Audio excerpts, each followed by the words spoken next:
everyone. Thank you so much for being here today. This is Andrea Warner with StomperNet, and I'm here today with a few people. We're here with Dr. Lisa Lang and Brad Stallon from the Science of Business, and also one of our StomperNet coaches, Renee Corbett. And Renee is going to be helping field questions.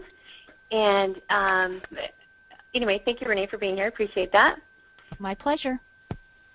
And Dr. Lang and Brad Stallon, I kind of mentioned the backstory in my email and in the video, but I was in Atlanta about 3 weeks ago and kind of crashed a little dinner party that these guys were at with Brad Fallon, and I was so fascinated by what they had to say. I thought it was so interesting, and I really wanted you guys to hear about it. And so I kind of twisted some arms, and actually they were very willing, but talked them into coming here and talking about some of the things that they have to offer that have to do with theory of constraints.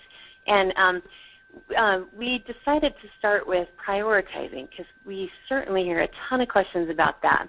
How do I prioritize? What the heck do I do? I don't know where to start.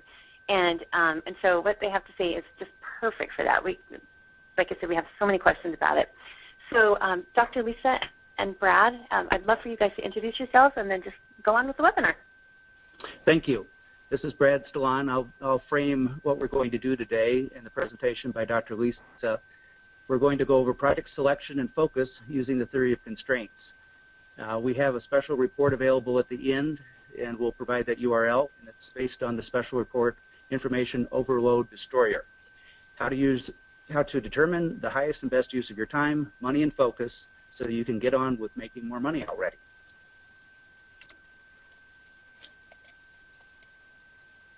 So you may or may not have heard of theory of constraints. So we'll provide just a little background about theory of constraints. In theory of constraints, there are two key pieces of information you must know or decide. The first is, what is your goal? We're trying to provide a process to get more goal units, and we're presuming that your purpose is to make more money now as well as in the future.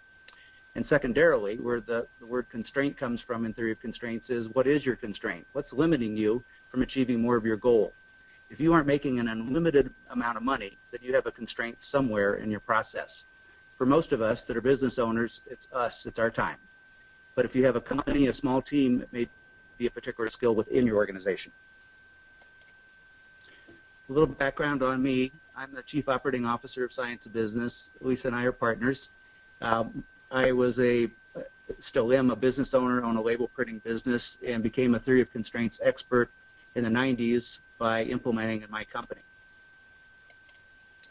Lisa has a remarkable background. She's the foremost expert in the world at applying theory of constraints to marketing. She develops a lot of information, including what we're going to go through today. And we have several offerings. The Mafia Offer Bootcamp, Velocity Scheduling are just a couple of those. We're going to cover today, why do we do what we do the way we do it now as it relates to projects. We'll review the 9-step process for selecting and prioritizing projects or to-dos, your to-do list, how to focus on your top priorities and get them done, and finally, how to get started. Dr. Lisa, take over. Okay, great. So let's get started already, right? This is about getting stuff done and how to prioritize. So we're going to jump in, and I want to start with kind of framing of why you should care. And I know that you guys have already been asking Andrea, or you've been having these discussions already, so I know that you do care.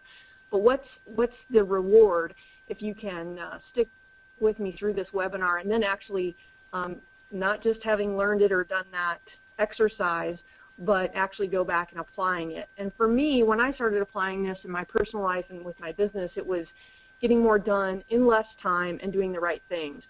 And so, for example, I don't really do anything before 9 a.m. anymore. Yeah, I try not to start it all before 9 a.m. So that was really important for me to really work on my own terms and at my own time. And this kind of stuff can give you that flexibility and allow you to do that. I also like, as a result of this, the less chaos. So when you can really prioritize and you know what you should be working on, there is so much less chaos. So I don't know what your benefits will be, but it's usually around making more money, more free time, and or a lot less chaos. So who is this for? Well, we're focusing on the individual or a small group, a small company. We're not going to try to cover today is for very large organization. My background, I've come from some really large companies, Clorox, Anheuser-Busch. This stuff applies to the bigger companies, but it's a slightly different conversation. They have more complexity and more stuff to deal with. What I'm going to focus on today is for the individual, for a smaller company, for your small groups that you might have. And so that's the approach that we'll take. Now, why do we do it the way that we do it now? Or I'm sorry, was there a question? Maybe we're getting a little bit of feedback. There's a little bit of feedback. Okay. All right, so why do we do it the way we do it now? And what's so bad about how we do it now? In theory of constraints, we always start off with agreeing on the problem. And the reason we do that, I'm going to spend a little bit of time understanding what we do now and why we do it that way, because there is some logic behind it. And the reason we do that is because if we're going to change our behavior, if we're going to change our pattern, we need to know why we're stopping to do something. Otherwise, those bad patterns can start to slip back in. And so I'm going to explain why we take some of the approaches that we do now, why we do things the way that we do it now. Well, one of the reasons that we have the issue that we have now is as entrepreneurs and business owners, we're really good at generating a lot of ideas. I mean, I haven't met an entrepreneur yet that cannot come up with a ton of ideas. So there's lots of ideas abound. And if you do have employees, the more employees you have, the more free you feel to even come up with more ideas. Why? Because you need to keep everybody busy. So the more employees, even the more ideas, the more free you feel to go out and generate ideas. And what tends to happen is then we end up with multitasking between several projects. So we do this multitasking because we're trying to keep employees busy. And what happens is that if you have somebody who doesn't have a skill to work on whatever the current active project is, then we start another project. Or if you think about applying it to your personal situation, if you're doing something and you end up with a little bit of free time, then you start something else to fill that free time. And so in the name of keeping everybody busy, we end up multitasking between several projects, and boy, can we come up with a list of projects. So let's just look at an example with just 3 projects. And you might have, if I had you write a list of your projects right now, it's probably much bigger than 3. But let's just look at what happens with 3 projects. And I've said that each project, let's say, has 3 days worth of work. And you probably have projects also that are longer in duration, but we'll use 3 days to start. When will we finish? If we have 3, when will we finish? So if we look at it from a multitasking situation, we have a red project, and if we're multitasking, in other words, we're going to work on red for a little while, and then we're going to work on blue.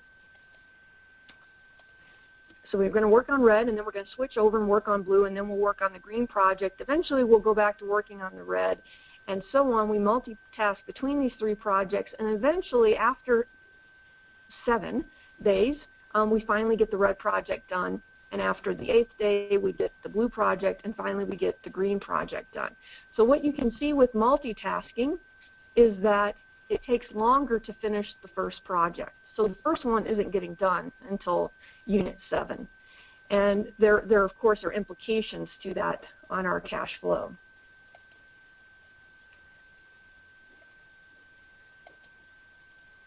And I need to click to the next slide, but there we go.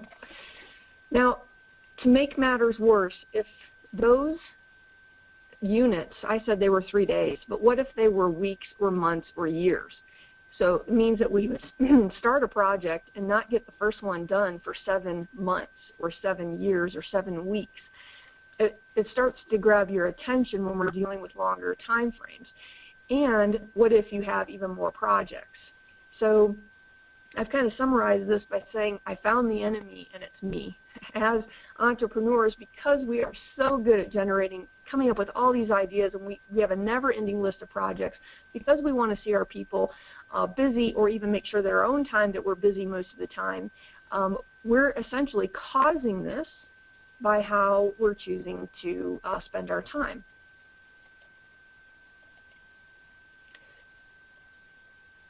Okay, so what if we eliminate multitasking? What would happen? Well, assuming, again, we still just had our 3 projects, and this is part of the focus piece, is we would have the first project, the red project, done in 3, so if 3 days, 3 months, 3 years, the second one in 6, and the green one in 9. And if you think about this, think about what that would mean to your cash flow. If you started getting, you could get a project done 3 days from now or 3 weeks from now versus 7, that's going to have a huge impact on your cash flow. And I have a saying that we don't get paid to start projects. We don't typically only get paid when we finish. And so what this system, by focusing, you're getting finished much faster. And the duration of each project is much shorter. So the time you're working on any one project is much shorter. There's also a chaos reduction that occurs when you're not multitasking and jumping between these projects. And I'll show you that a little bit on the next slide here. So cash flow is much better. We were getting cash back at the end of 7 days when we were multitasking. Now we're going to get it in 3. When we're doing this multitasking and jumping between things, a lot of times the reason we multitask is somebody will come in and ask us, well, where's this? Or a customer calls and says, when can I get that? The phone rings, whatever happens, and we jump between these different tasks. In this situation, because we're only focusing on one at a time, there is much less chaos. There's much less distraction and things going on. So the point of this is that our ability to generate a never-ending list of projects is actually working against us in combination with this multitasking. And that seems in contrast to what we've all heard. I mean, one of the notions out there is that the sooner I start on something, the sooner I finish. But actually what I'm explaining to you is that's actually not the case. That's only true if you're working on one project at a time. If you're only working on one project at a time, then that statement's true. If you're multitasking between projects, then actually the opposite's true. The more projects you have going on at any one time, and the more you say yes, so the more times you say yes to an idea or yes to a project, and you add another project that you're going to multitask between, you're actually saying, you're committing to all the projects that you now have going on are going to be delayed. It's going to take longer to finish everything. So every new project, every time you say yes, it delays everything else. So if we just look at what would the impact be of saying yes to one more project to the 4th one, now you can see that the red project doesn't get done until unit 9, and the blue to 10, the green at 11, and the yellow to 12. So now the situation's worse, and if you thought you had chaos before, now we've just introduced another project and something else to multitask between. And this is a very simple representation. What I'm not showing here is that actually as you're multitasking between and switching between, you actually lose some time. So a project that we maybe estimated was only going to take 3 units now could actually take more if you're multitasking, switching between tasks. So I'm not taking into account that variability that would occur, but even just this very simple case, you can see how much worse it gets as we work on more and more stuff at one time. Another thing that we hear a lot is that multitasking is good. I mean, I've even heard people say that when they're looking to hire somebody, they're looking for a good multitasker. Well, I actually look for the opposite. I look for somebody who can actually focus and get something done, because the more multitasking you do, the longer it's going to take you to complete anything. But what's the logic behind why people say that? Why do people think multitasking is good? And I think it occurs because of this efficiency mindset that we're all taught, that we need to be efficient. We need to make sure that the resources we pay, whether it's ourselves or our employees, that they always have something to do. And for them to always have something to do, we have to have enough projects to choose from so that they have the skill and can work on at least one of the projects.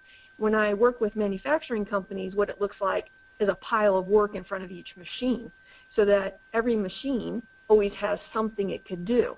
Well, that work and process is just clogging up the system, but the machine or the person is really efficient. And so it's in the name of efficiency the reason that we do this multitasking. And the thought is that if we're efficient, or if we're not efficient, we're going to lose money. And so that's the drive behind efficiency. And one of the things I hope you'll take away from this presentation is it's really not about efficiency. Surely it's not about efficiency anywhere but on the constraint. It's really about being effective, and how do we become more effective. So let's just look at a simple example. And let's say that we start working on a project, and then we notice that we have an employee who doesn't have something to work on that project. They don't have the right skill, or for whatever reason, they have nothing that they can do that they can contribute for that project. So we decide it would be a waste or inefficient to have that employee idle. So what do? Is we give them another project to work on, a different project. Well, they start working on it, but as they get involved in it, they discover that they have some questions, or they need to interact with you or other employees for whatever reason, and now you're in full-blown multitasking. They have just taken your entire organization and gotten them involved in that other project. So while your employees are efficient, while they're all busy and they're using all their time, you've just lengthened the time to complete both of the projects you've now started. And your cash flow has just gotten worse because the time it's going to take to complete one of them has just increased. So a personal example, and this is one that happens to me all the time. I'll be cooking dinner, and while I'm waiting, let's say, for the water to boil, I'll start doing something else like emptying the dishwasher. But I get kind of involved in emptying the dishwasher, and I get distracted. And when the water's boiling, I don't immediately notice, and I don't immediately put the noodles in. So what I've just done is increase the time it takes to cook dinner. And if I stop emptying the dishwasher and I go ahead and put the noodles in, and then I go back to emptying the dishwasher, there are some transition times and time I lose from changing over from one task to another. And I'm sure you can think of tons of examples where you start doing something and then switch and do something else. And we do it, again, it's in the name of efficiency. Oh, while I have a few minutes, while I'm waiting for the water to boil, I might as well empty the dishwasher. So the intentions are good. And that's what I want to make sure that you understand, that the logic behind why we do what we do now, but also why it can be misleading. So a couple things that we've learned so far, that the sooner you start, the longer everything will take. Meaning if you say yes to another project and start it sooner, the longer it would take.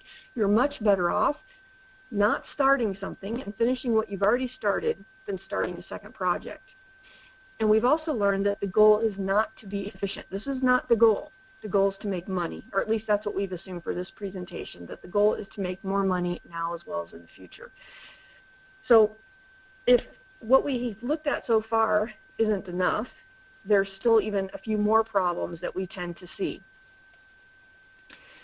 A lot of times I run into the situation where people keep saying that they don't know enough, or you find out, why are you spending time doing what you're doing? They'll tell me that they have to learn something before they can go do it. And so a lot of their to-dos, or a lot of their reasons for not starting on something that they know is important, is because they need to learn more. And so they'll put off doing something very important that they know is going to have an immediate impact on their business because they say that they don't know enough. I'll hear something like, if I just knew this one thing, I could finally do all this really important stuff and make money. That is pretty common. We kind of get in our own way in some regards. So I want to propose that you probably know enough. And we end up getting distracted. So for me, emails was a big distraction. I had to stop looking at emails. I would get up every morning, first thing, look at emails. Next thing I know, it would be lunchtime, and I've just finished going through emails, and I haven't worked on anything that's going to add value to my business. I've answered a bunch of emails or phone calls or whatever. We have tons of way of getting distracted. In fact, I'm pretty darn good at it. I can get distracted any number of ways. In addition to the distractions, we also change between tasks. So when we finally do start working on a project, then we might multitask between several projects in the name of efficiency. And studies have shown that you lose about 20 minutes on each changeover. And this is not machine changeover, but your mind kind of moving from one subject to a different subject. You lose about 20 minutes in each changeover, which means that this multitasking, it does steal time. So we get distracted, we're changing between tasks, and then we're also in a pursuit to learn more. These things tend to eat up a ton of time.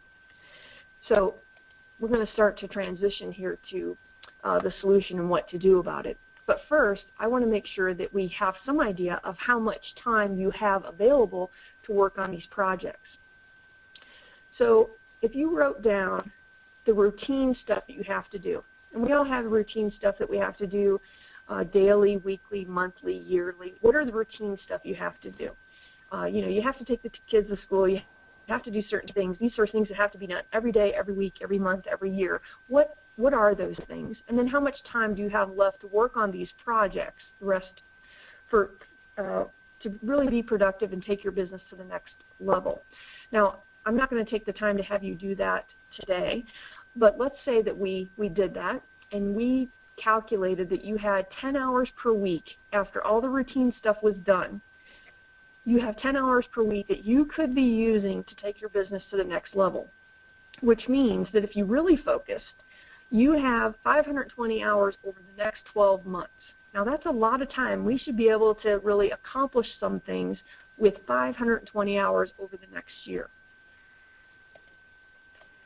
And if you're the constraint, but you're spending your time switching between tasks and distracted and learning more, we know for sure that we're not maximizing our profits. For us to maximize our profits, what we're going to have to do is get the best use of that 520 hours each and every year. So what should you be working on? How should we use that 520 hours? Which project should have your full focus until it's completed? And the easy answer is the project that's going to make you the most money with the least amount of your time is the thing that you should be focused on. And that is a pretty obvious explanation. The problem is we do not have a process. We are not taught a process to select and prioritize what that one thing is that we should be doing. It simply doesn't exist.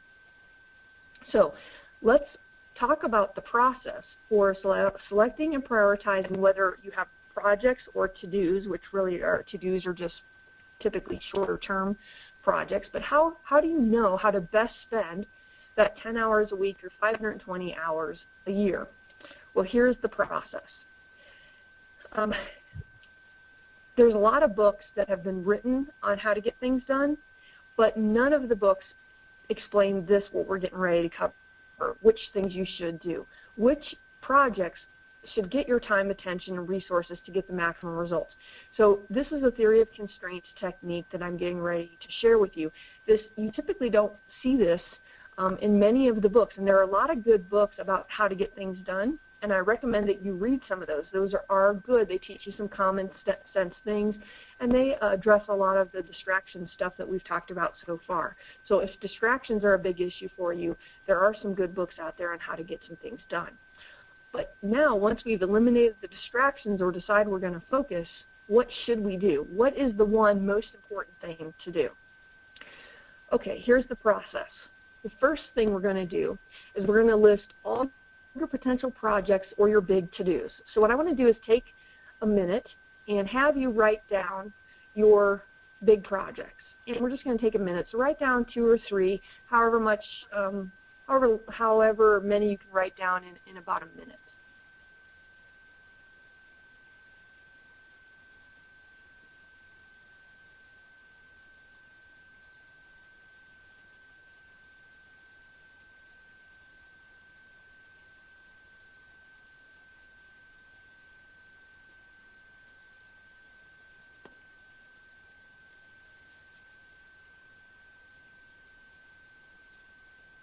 Okay, patience really isn't my virtue, so I'm going to call that close enough to a minute. You should have at least make sure that you have at least one project listed, because we're going to go through and apply these steps to one of your projects. I want to make sure that you understand the meaning of each of these steps. So you've got at least one written. Now, for that project, decide if it's a short-term project or not. And the next step is to also determine whether it's a long-term project. The definition of short-term and long-term depends on your financial needs. I typically use, if you're going to produce income in less than a year if you started working on that project, that's short term. If it's going to take you more than a year to start producing income, I call that a long-term project. So indicate whether the 2 or 3 projects that you may have listed are short-term or long-term. And I want to make sure that you at least get this done for one of the projects on your list. And then we're going to do the same thing for the long-term. And again, I usually use more than a year for long-term. And on your list, you may not have even come up with any long-term projects. It's pretty common that either you have more short-term than long-term, or you end up with no long-term projects. It sort of depends on where you are in your business cycle. The more developed your business is, the higher your income, the more you tend to think out further, and the more longer-term projects you'll tend to have. But it's okay if you don't have any long-term projects at this point. But the key is for whichever projects you've listed, indicate whether they're short-term or long-term. And then we're going to work with a short-term project as we go through here. So what you're going to end up with is a list of projects. This top row indicates this step. So we've just gone through steps 1, 2, and 3. We listed the projects. We indicated which ones were short-term and which ones were long-term. That was step 3. And now make sure that the project you're going to work with, I want you to list it on the left side piece of paper, and we're going to do some additional calculations, and we're going to build this as we go forward. So make sure you have plenty of room to the right of that project description that you had. I just used A through E, but you might have an actual name of a project instead of an A here. Now, for each project, list the potential income it can generate. Now, I want you to include all the income you would be collecting as a result of the project, even shipping. And you don't have to worry that it's an estimate. It's not going to be perfect. The only thing we know for sure about estimates is that they're wrong. The question tends to be how much in which direction. So the key is that when you do this for all your projects, that they're relative to each other. Not that they're exactly right to the penny. They just need to be relative to each other. And indicate whether the income is one time or is it reoccurring. And reoccurring means something like $5,000 per month.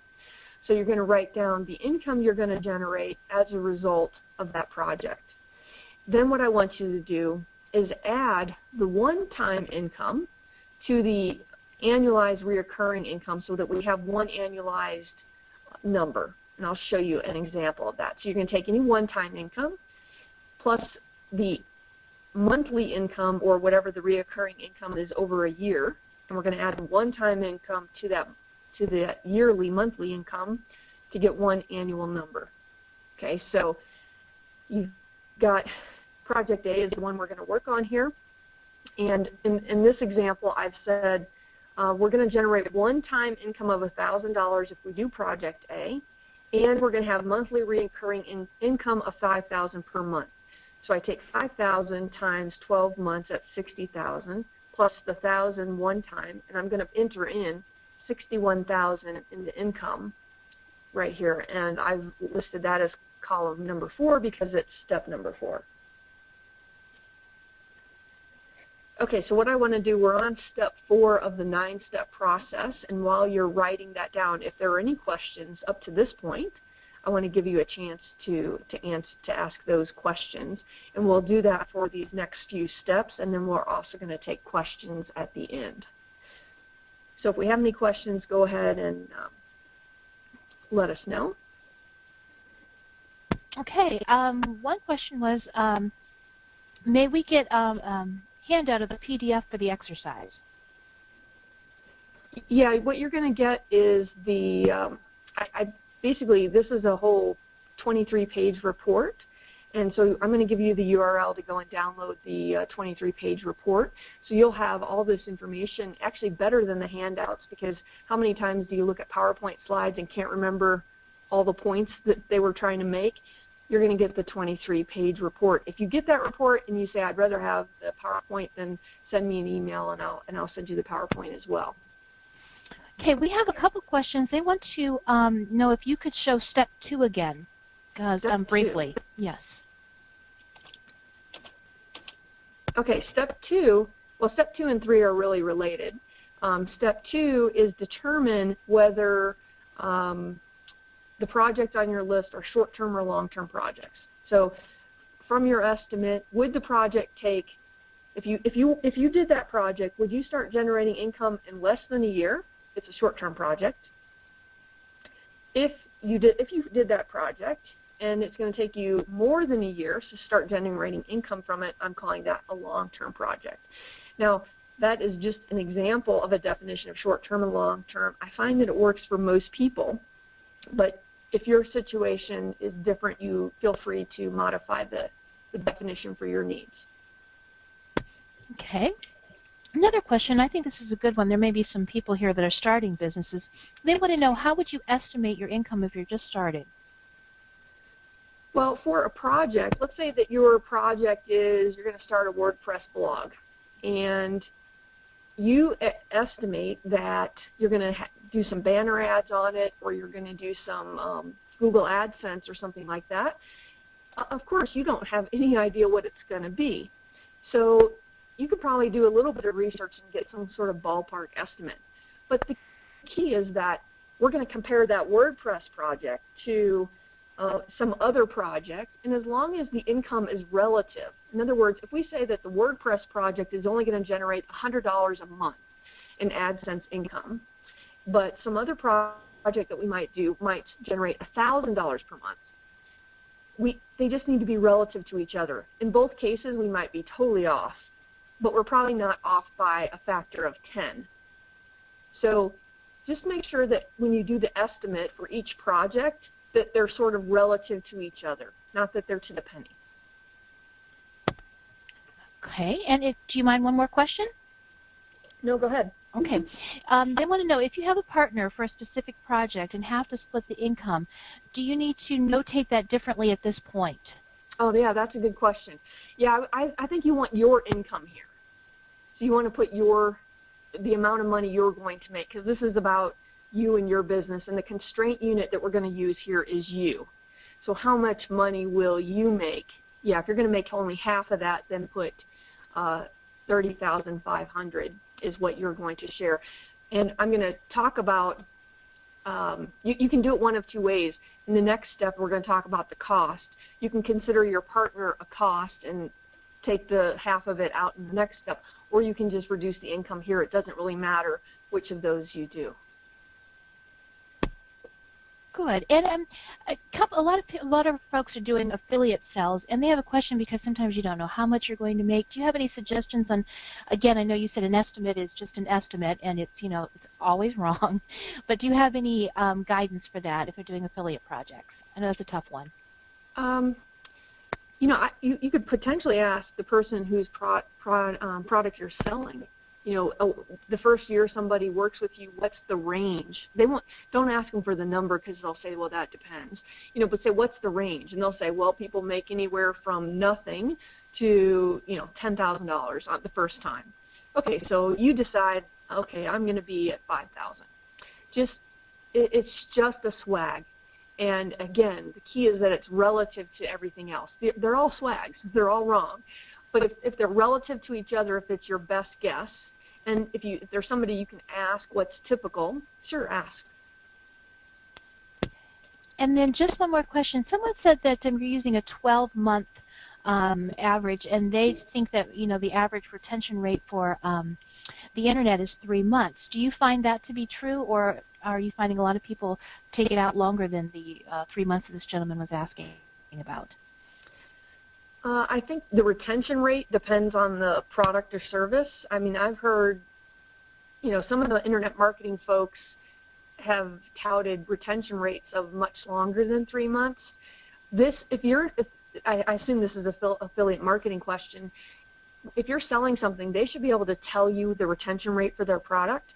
So if you find out that typically somebody will sell $5,000 worth of stuff the first time they do it, and that the retention rate is only 3 months, then take that into account when you come up with this annualized number.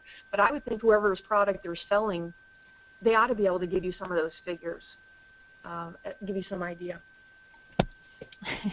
And then I have one last question here. It says, we start from where we are in chaos. chaos. How do we clear the decks? Okay, that's what we're getting. Yeah, that's a great question. That's what this process is going to do. This is going to clear the decks. So the way that we're going to clear the decks, though, is we're going to list all the projects on the deck, and then we're only going to pick 2. Okay, that's where we're headed. And I'm going to show you a process. This process is going to help you figure out which 2 and only 2 are you allowed to work on, so you can get really focused and get some things done. All right, and I think that's it for now. I have another question that I think is, as we go along, I think it'll be applied better. So right now, we're good with questions. Okay, good. So that's through step 4. Now, for step 5, for each project on your list, list the cost that you will incur to generate that income. In theory of constraints, we call these truly variable costs. Now, what these are any costs that you're going to incur because of the project, due to the project. Do not include any costs which you're currently paying and will continue to pay whether you do this project or not. Truly variable means that if you do this project, you're going to have to pay those because of the project. Okay, so these can be both reoccurring ongoing cost, and they could also be a one-time cost. So an example of a one-time cost could be you're going to hire somebody to create the theme for your WordPress blog that you're going to put up, and that's going to be a one-time outsourced cost. Now, let's say you don't have a hosting account at this point, and so you're also going to have to get a hosting account, which is going to cost you $7 a month. That would be an ongoing, reoccurring $7 a month charge. If you already have a hosting account and all you're going to do is add another URL, which they don't charge for, then that would be a cost we would not include. So what are any one-time costs you're going to have if you do this, and what are any reoccurring costs? And then again, what we're going to do is add the one-time costs to the annual reoccurring cost and come up with an annualized number. So let me show you that example. Let's say that in our example here, we're going to pay $2,000 for some outsourced help, and we're going to have $500 per month reoccurring cost. So what we would do is 500 times 12, that's 6,000, plus the 2,000 for the outsource that we're going to have at the beginning. I'm going to enter in the annualized number of 8,000 into the truly variable cost column. So here we're on step 5, and you see that 8,000 in there. So this is a combination of one-time reoccurring costs for anything that you might outsource, and then any reoccurring costs that might continue on. So let me pause there and see if there are any questions on that. None so far. Let's see if anybody's typing now. Nope, we're good. Okay, good. All right, for the next step, then we're going to, for each project, take the income that you expect, so that was what we did in step 4, and subtract the cost from step 5 that you will incur to generate it. And this is called throughput. So we're going to take the column 4 minus column 5, and that's going to give us our column number 6, which is called throughput. Throughput in theory of constraints is really interesting.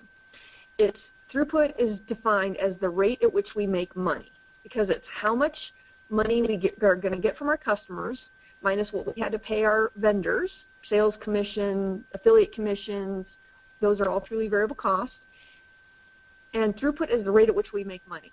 And so every time we sell something, what I want to know is how much throughput will I generate every time I sell it. And that's what we're calculating here. If we do this project, how much throughput in the first year will we generate? And again, we're going to take the income minus those truly variable costs. And basically it was step number 4 minus step 5. And this will give us the throughput for the first year. Now, if you had any one-time income or cost, then your subsequent years will have a different story. So if you had a one-time cost, so like that $2,000 we had was a one-time upfront cost, if I looked at the throughput in subsequent years after our first year, it's going to be higher because I had a one-time cost I'm not going to incur again and again. Okay, so we're going to just subtract these two numbers. And so in my example here, I'm showing the first year throughput of 53,000. Any questions on that one? Or anything up to this point? In case everybody doesn't know, maybe we didn't cover this at the beginning, you can just type your question in the question box and I get those, and then we can get those over to Lisa. So if you have any questions, please do that right now. Okay. Nothing quite. Oh, all right. They said, please continue. They're liking this a lot. Okay, good. All right, so step 7. For each project, list the amount of your time it will take. Now remember, we started this discussion by saying you are the constraint. And if you are distracted and spending all your time learning stuff and spending your time switching between tasks, you're not leveraging your constraint. So what we want to do in this solution is make sure we're leveraging your time. So for each project on your list, how much of your time will it take? Now, do not include outsourced time or your employees' time. If you are the constraint of your business, how much of your time is it going to take? What we're going to do to leverage your time is we could outsource. Outsourcing is a way that you leverage your time. Having employees, that is a way that you leverage your time. But the question is, how much of the constraint or your time will each of the projects on your list take? And again, this is an estimate. And we call these constraint units. How many constraint units will each of the projects on your list take? And again, this is a ballpark number. At this point, you may not know totally how much you're going to outsource or how much you're going to do yourself. You might have some idea, and you can always adjust these as you think about this. Tomorrow, you're going to be much smarter about this than you are today hearing it for the first time. So go ahead and write down how many constraint units each of those projects will take. And here again, you're going to include the one time as well as reoccurring uses of your time. You're going to annualize the reoccurring, add the one time to it, and put one number in. So for our example here, we said there were going to be 30 hours one time and then 1 hour per month ongoing. So 30 hours one time plus 1 hour a month, so 1 times 12, that's another 12. That gives us 42 hours in total of your time. So put that 42 hours here.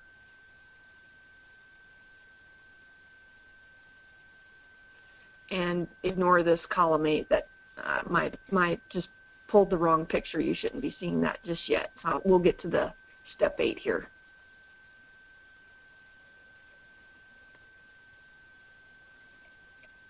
Okay, everybody's good with that? And you can have the opposite of this. You can have a situation where your one-time hours might be really low, but ongoing, it's a lot. Like, for example, on that, if it's a WordPress blog, you might outsource most of that, have that set up for you, have the theme built. You might have somebody do all of that. But ongoing, you're going to write, you say, well, to really drive the traffic, to get the AdSense revenue I'm predicting, I'm going to have to write 2 posts a week. And that's going to take me 3 hours a week. Okay, so each project will be different, and you're just going to say how much of your time is it going to take to do it, and then enter that in for each project. And again, I like to note which, for each of these, for income, cost, throughput, and the constraint units, usually I'll do it a little more complicated than this. I'll make 2 rows, and I'll indicate which are one time and which are ongoing. And so, you want to make sure that you know which are one time and which are ongoing, and I'll explain why you want to do that here in a second. But if there aren't any questions, we'll go on to step 8. Pardon me, may I just jump in? Someone wanted to know if the CUs were monthly, the 42, and if I'm correct, I thought that was yearly, but maybe you could explain that. Yeah, this is annual. Again, this is annual because we want everything to be comparable. So all these numbers are annual. This is our annualized income, annualized cost, annualized throughput, at least in the first year, and then annualized constraint units for that first year. Thank you. Okay. Now, the thing we're going to do next is we're going to divide the throughput the amount of money we're going to generate by how much of our time it will take. See, a really cool thing happens here. We all actually sell the exact same thing. What we're selling is time on our constraint. And in this example, it's our time. So we're all selling the exact same thing. Now the question is, okay, how much money will I generate for how much of my time? If my constraint is my time, what I want to do is generate the most dollars for the least amount of my time. So by dividing the throughput by how much of your time it takes, we're going to get a dollar per hour number. And this is how many dollars per hour you will generate for each hour of your focused time. And the idea is to maximize the use of your constraint. We want to generate the most income with the least amount of that time. And so in theory of constraints, we call this the throughput per constraint unit. So how much money will I generate?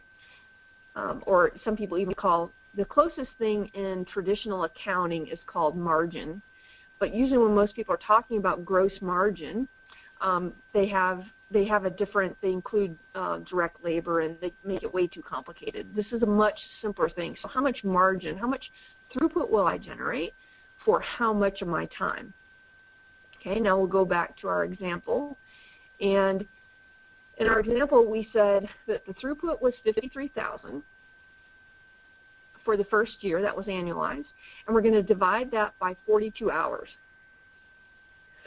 And I just rounded. And I said, so that is $1,261 per hour for that project. Okay, now imagine you have done that for all the projects on your list. What you're going to start to see unfolding is where you should spend your time. I've had people have ranges in here. It's pretty common to have something that's $1,000 an hour, you know, everything from like $15 an hour to over $1,000 an hour. And they were working on some of the $15 an hour stuff. So this is how we're going to prioritize what to work on, which project to select. Okay, I'll give you a second on that and see if there's any questions. I actually have a question. When the people found out that they were working on the 15-hour project, you know, $15 an hour, and they had thousands once, were they just absolutely stunned? Yeah, I mean, it was, it's always pretty interesting when to do this analysis. You find that usually there's something like that, some kind of $15 an hour thing that they're working on, or maybe they're not working on it, but they're beating themselves up about not working on it. Mm-hmm. So, you know, there's usually something that you're spending your time or some distraction that's really low that it turns out really you shouldn't be working on at all. And Brian said, could you please repeat or explain again this principle? And I'm not sure exactly what principle you're talking about. Brian, could you, put that in there? I'm not sure exactly which one you were talking about. See if he types in. I'm assuming he probably means throughput per constraint unit. Okay. And what we want to do is we want to maximize the use of your time. Okay, the constraint unit is your time. You are the constraint in your business. At least that was our assumption at the start of this. If your constraint is something else, the same discussion applies, but it's to whatever, it's the time on that constraint. Okay, so what we're doing with throughput per constraint unit is we're saying, okay, how much money will I generate for how much of my time? And if I can maximize the money I generate with my time, remember, we started by saying we only had 10 hours available a week to work on our projects because we had routine stuff that we have to do as part of running our business or our household or whatever it is. We have all that routine stuff that is taking 30 hours a week or more. And we have 10 hours a week to work on these projects to take our business to the next level. So what we want to do is we want to say, how can we best use that time? Well, the way we can best use that time is by making sure that we generate the most throughput per hour of that time.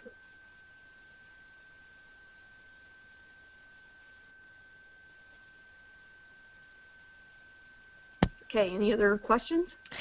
And actually, and we're actually getting a little bit of feedback, so I don't know if, I just want to let you know that just a little bit. this is a good question because a lot of stompers ask this question. What if you have to first do project A, then project B to be able to get to project C, which is the most profitable? Okay, so if that's the case, then as if you have this whole list worked out, I would probably list A, B, and C all kind of together. In other words, put C as the main project here, and then put A and B underneath, and then indicate, A and B may have absolutely zero throughput per constraint unit. They may not generate any income because you're not going to generate the income until you do C. If you have that as some of your list, as you're looking at the whole list, then you still may decide to do A because C is the biggest opportunity you have in front of you. If C is the biggest opportunity you have in front of you, but to do it, to generate, to realize that income, you have to do A and B first. You will see that in the picture. So you'll see that by looking at the spreadsheet of all your projects. So make sure that some way on your spreadsheet you're indicating that these three kind of go together. And in fact, if I do A and B, not only can I do C, but I can do E and F as well. And so if these are things, kind of basic kind of things you need to do as a foundation to everything else, then maybe those should be your two top priority projects. And then after you get A and B done, you might go back to this list and say, okay, now I know more, and update the list and say, okay, I know more. I finished A and B. Now, should I do C or should I do E or F, based on what I've now learned? So I think you will, even going through this, it will help you visualize what you should do. And the fact that, yeah, some of the projects you may do may not generate anything themselves, but they lead to project C, which is going to have a very, very nice return. I think that's probably very common. All right, we had a few people join late, and they said, hi, we didn't quite get the constraint part. What is it? Okay, the constraint is your time. So step number 7, the constraint units, we said at the beginning of the call, we said, let's assume for this discussion that the constraint we're going to talk about is your time. Because in most small businesses, the constraint tends to be the entrepreneur. And now if you really did have a different constraint, then you would apply this to that constraint. But we've assumed that it's your time for this discussion as we go through here. But for example, in Brad's business, his constraint was the printing press time. And so his constraint unit was the amount of time on the press. So it depends on your type of business, but I've assumed we're talking about your time here in this case. Okay, we good to go? We're good to go. All right. So here's an extra credit, and I highly recommend that you do it. I've put it as extra credit, but now it's the teacher saying do it anyway. So calculate the throughput per constraint unit ongoing. So really what we did so far is we calculated the throughput per constraint unit based on the first year. And so now what I want to do is look at the ongoing years. Okay, so if you do have a fall, if it's an affiliate program and there is, the renewal rate goes down year over year, you can look at ongoing. And if you had a situation where it goes down each year, you may have, you may even want to make it a little more complex than this, where you go out 5 years, and the first year we know what it is, the second year we know what that is, and it could be that over 5 years it goes down. For most people, if we keep this really simple, the ongoing throughput per constraint unit is fairly constant. It depends on what your situation is. And the way that we do that, the way that we calculate the ongoing throughput per constraint unit, is we only consider the reoccurring income cost and constraint units. So we're just going to add one more column to the table and then do this calculation. So in our example, we said we had, if we look at the income, we had $1,000 one time, and then we had $5,000 a month for 12 months that was reoccurring. So we just removed that $1,000 from it to calculate this new column here. For the cost, we said we had $2,000 up front and then $500 a month, and then 12 months would be $6,000. So the ongoing cost would be that $6,000. And then we all said for our constraint unit we had what was it, 30 hours up front and then an hour a month, and so only 12 hours would be a year, would be ongoing. So you can see that the throughput per constraint unit changes in this example dramatically when we look at the ongoing. And the reason I like to do that, there's a couple reasons. One is that if you had two projects that were about $1,200 an hour, and again, we're using estimates here, so you know, if one's 1,100, one's 1,200, those are probably pretty close, depending on how confident we are in our estimate. We could use this column as a tiebreaker. You could also, it could be the case where you, throughput per constraint unit in the first year is actually really low, but this is so good, the ongoing throughput per constraint unit is so good that you still might select that project. So it just gives you another kind of angle to look at it. And what we're going to do is select now the two projects. So we're going to get onto your step 9, which is going to allow you to select two projects, and we're going to select them. I can't give you really hard and firm rules as what's best for you, because you have to take into account your particular situation. What I generally do, and this again, this could change if I knew more about your situation, is I might select based on the first year as my first priority, and then I use this ongoing as a tiebreaker. Now, that may or may not make sense for you. That usually makes sense in a lot of the things that I do. So that's what we use at Science of Business as we're looking at our projects. And Brad always has a list of projects that we could be working on.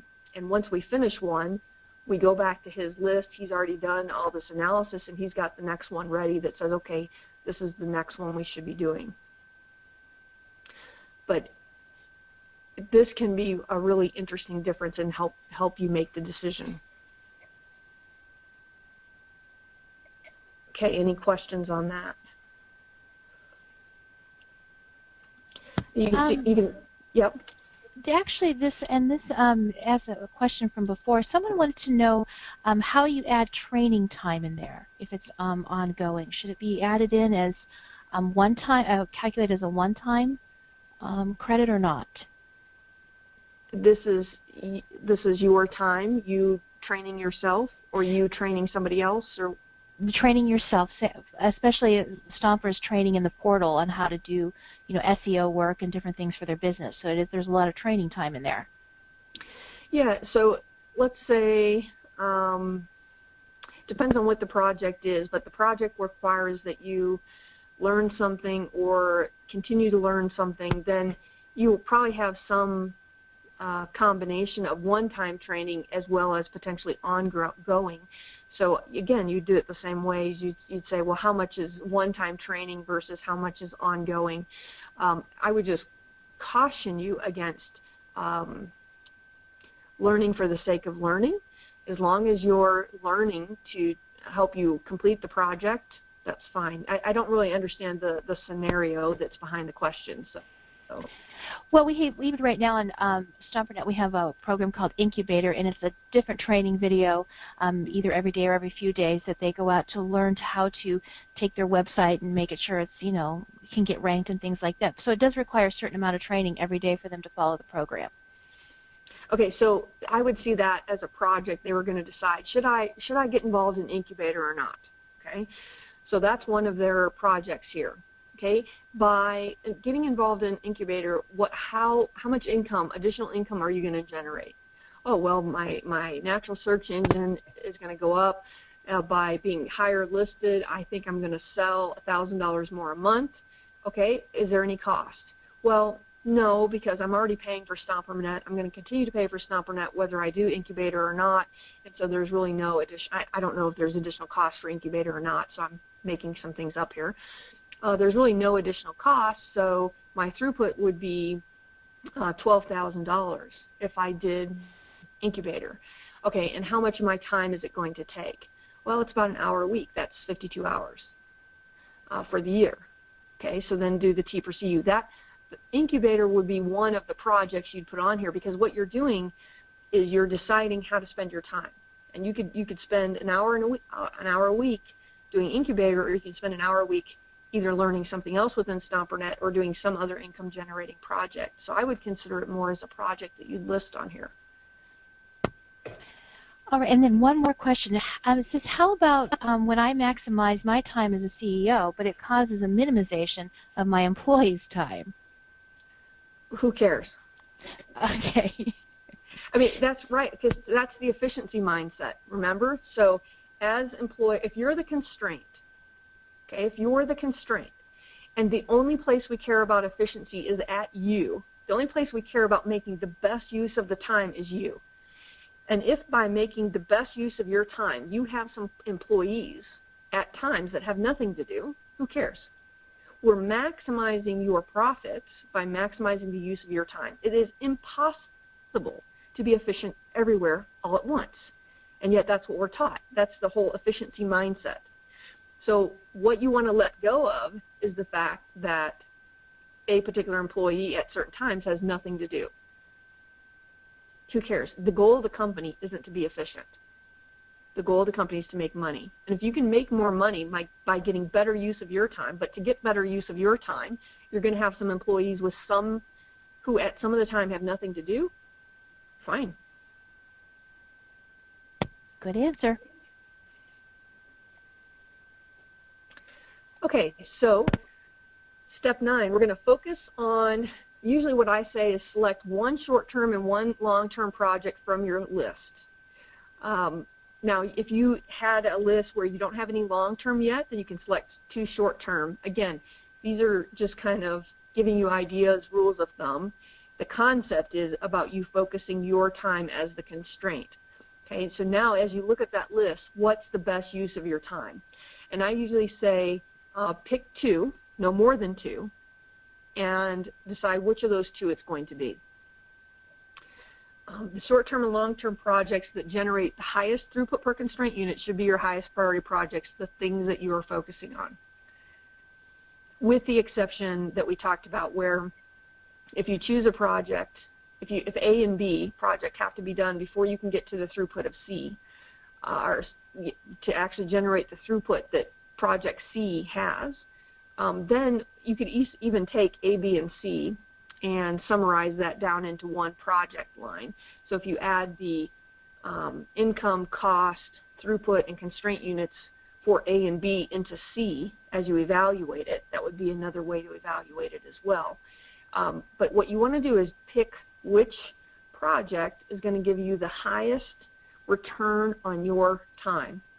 And that's what we want to focus on. That's what step 9 here is all about. This is the prioritization technique. And you probably heard Brad Fallon talk about this. This was he had a big aha moment when we went through and did this analysis with him, because he's very good at generating ideas. So he had a huge list of projects. And of course, StomperNet's a fairly large organization, so he had even more projects because he's got lots of people to keep busy. And so what we want to do is really say, what's the best use of our time?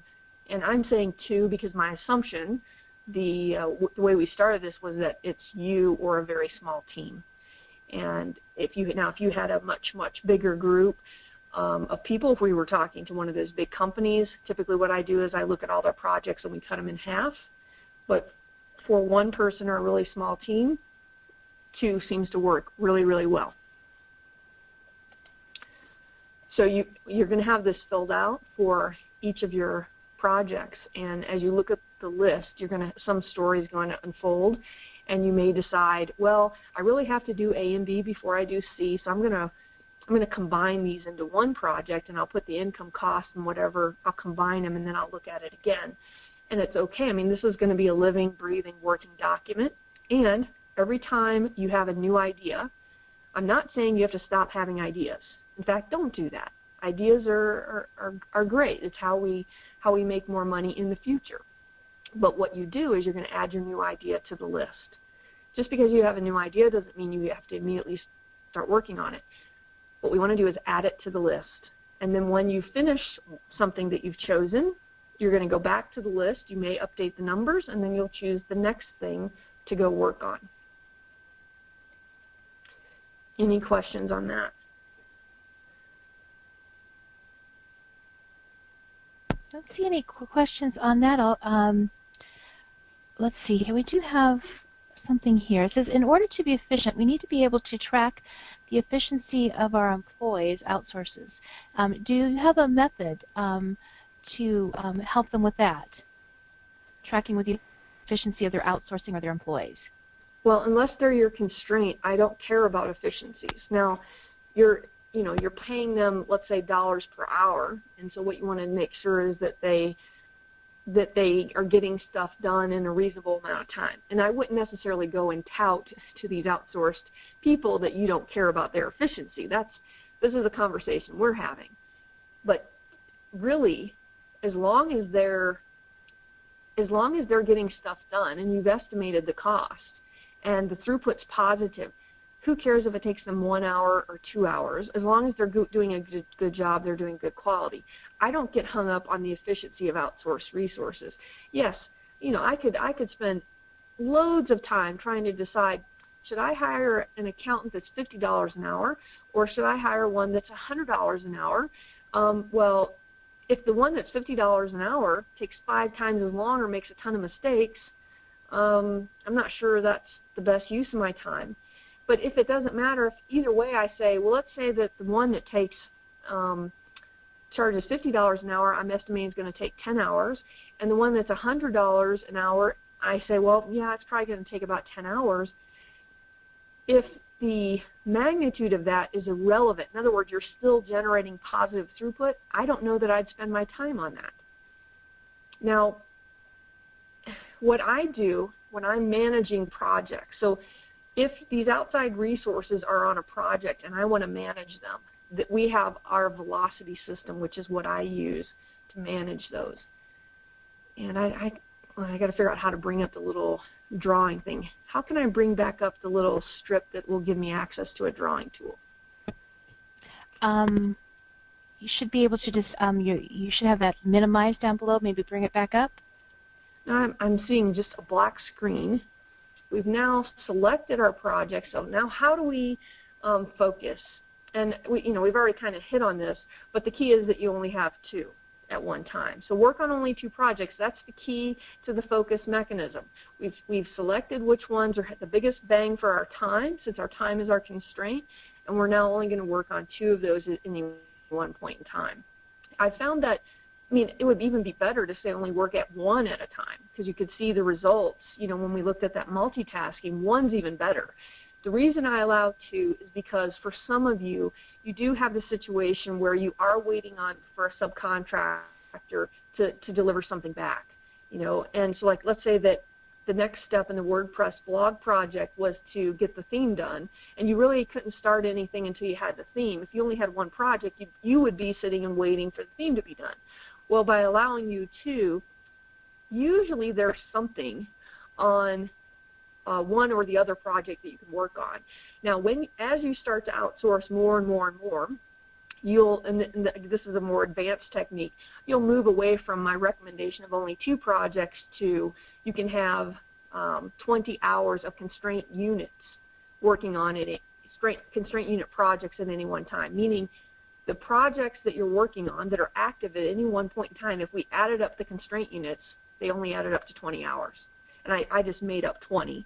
But it would be some number like that. And the number would depend on how much of each project you were outsourcing as well. So that's why we're focusing this discussion on fairly simple organizations. I can pretty easily say only focus on 2, because the beginning assumption was that it was either us, for our own personal, how do we get more done, or we have very small organizations. So 2 at a time, that's the reason for it, is usually there'll be something that you can do. If your organization is bigger than just you, and you find that 2, you're really starving the constraint, you're at times you have nothing you can do because it's all outsourced or you're waiting for something back, then you might want to inch that up, or do as I'm suggesting and look at the projects and say how many constraint units.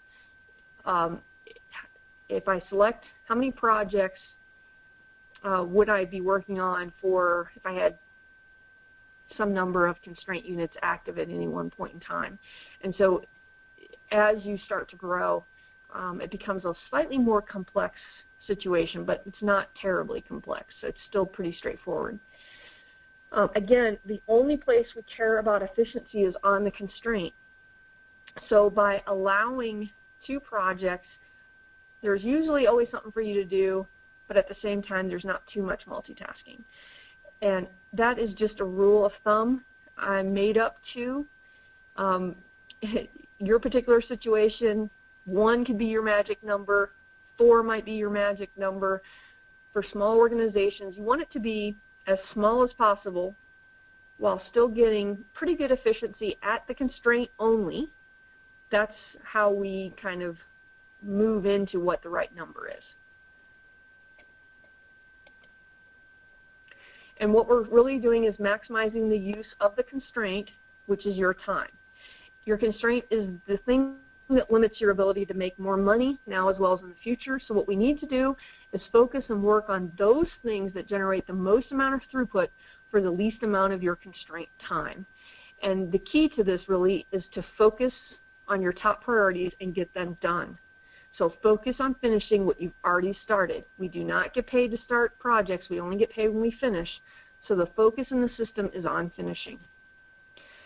It's far better to finish a project that will start generating income or get you closer to that than to start another project. And generally, we don't get income when we start. I mean, there are rare occasions. There are people who get, some sort of half up front or something like that. But most of the income for what we're talking about here only starts coming after we've actually finished something. And here's the rule. Do not work on or start any other projects until you finish one. When you finish a short-term project, or you can decide to abandon it. Either it's not what you thought or something better comes in, but you're going to have to stop working on it. But as soon as you finish a short-term project, you can start another short-term project. And when you finish a long-term project, then you can start the next one. Or you finish a long-term, and now instead of going to another long-term, you're going to add another short-term. That's fine. This is the highest and best use of your time, money, and focus. And if you will focus, you can get on to making money much, much faster.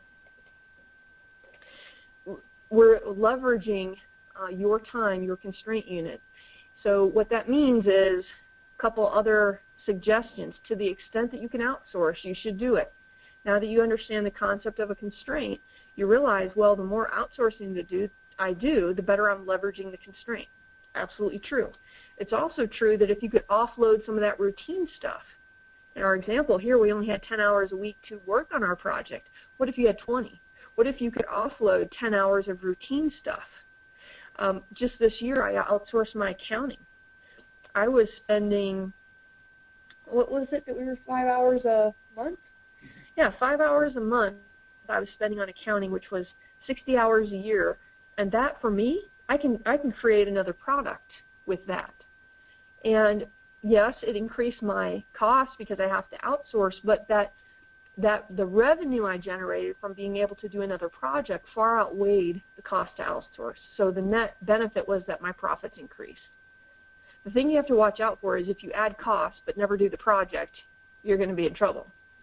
So you add the cost, but I don't ever do the income generating project, I've now just reduced my profits. So you just have to be very focused and disciplined and be very real. I mean, get really real with yourself and decide, if I did this, what would the income be? And if I'm not going to generate that income, then what would the point be?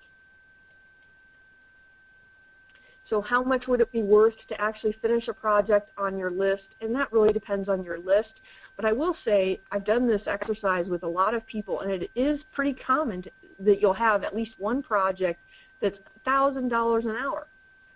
That's a pretty good return on your time. I mean, lawyers don't even charge that much. So if you can get $1,000 an hour return on your time, I think that that's a pretty good use of your time. It's also, we hit on this in some of the questions earlier, it's common to find that you've prioritized wrong, that you're working on something that you shouldn't be. That's normal, so don't beat yourself up about it. Just get on and refocus on what you should be doing. I also have had the experience that people start beating themselves up about what they're not doing or not getting done. So let that go. Oftentimes the thing you're beating yourself up about isn't even something you should be working on. So,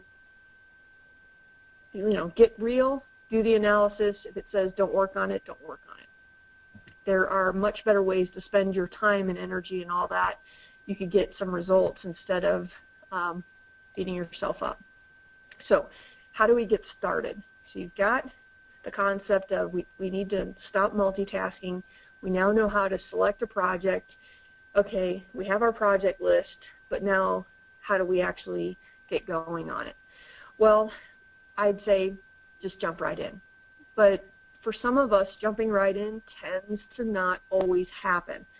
There are two hang-ups I've seen. So you do this great analysis, you know what you should be doing. You already know, but you don't do it. Usually one of two reasons.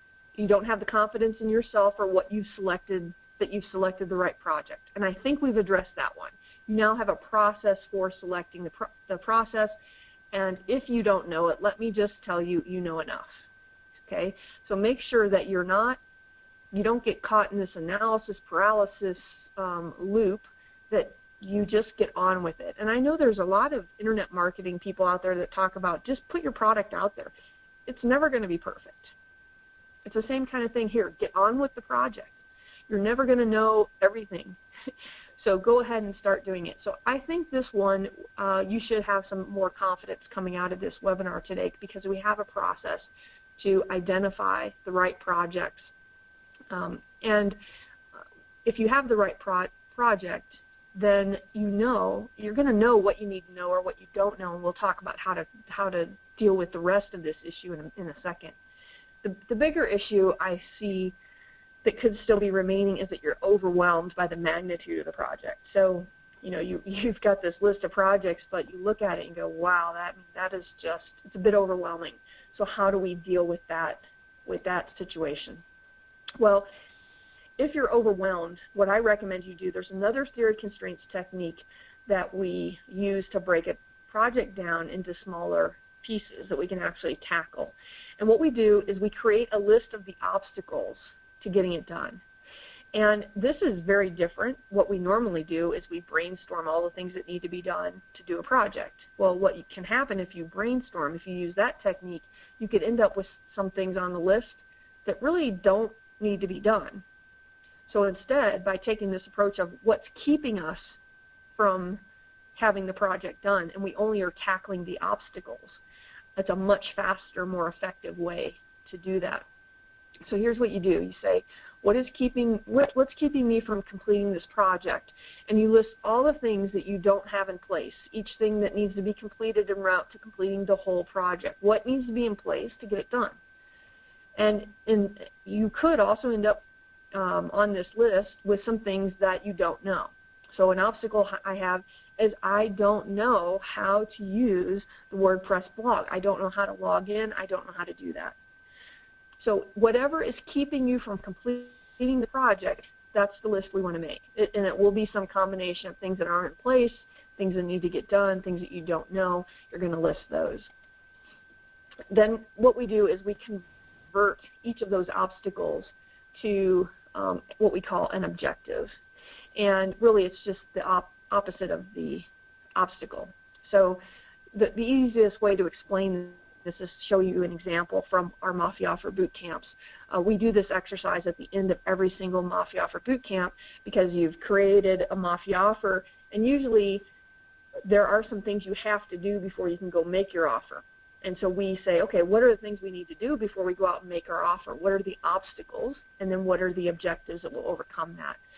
And so this example is from, I just took a few examples from one of our boot camps.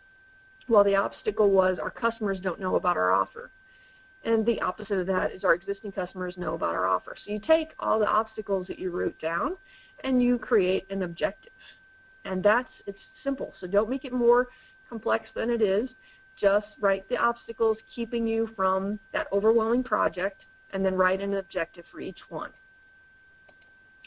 Then all we do is sequence the objectives. In other words, if there are certain things that need to be done before something else that can be done, then just put them in order. And you'll have some things that can be done concurrently.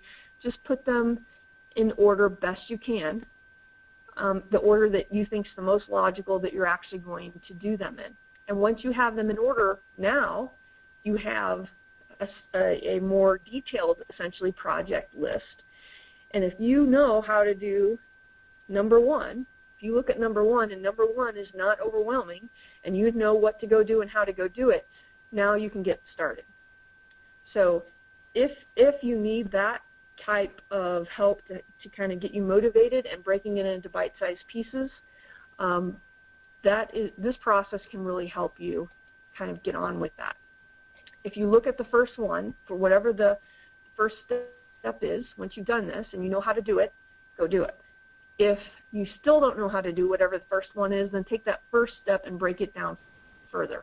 So, our WordPress blog example, if the first thing on the list was WordPress blog was up and running, that's the objective, and I look at that and I'm overwhelmed or not quite sure what to do or whatever, then what I might do is break that into smaller pieces. So here's an example here. So instead of saying WordPress blog, if instead step number one was set up hosting, okay, set up hosting.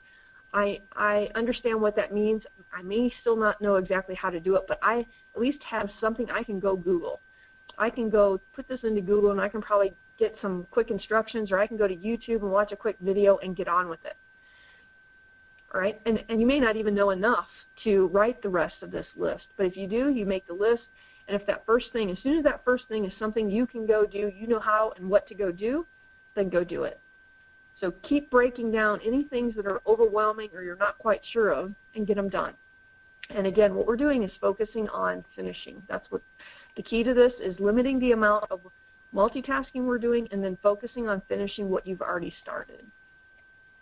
So here's the summary, and then what we'll do is we'll take some time for any other questions that you have.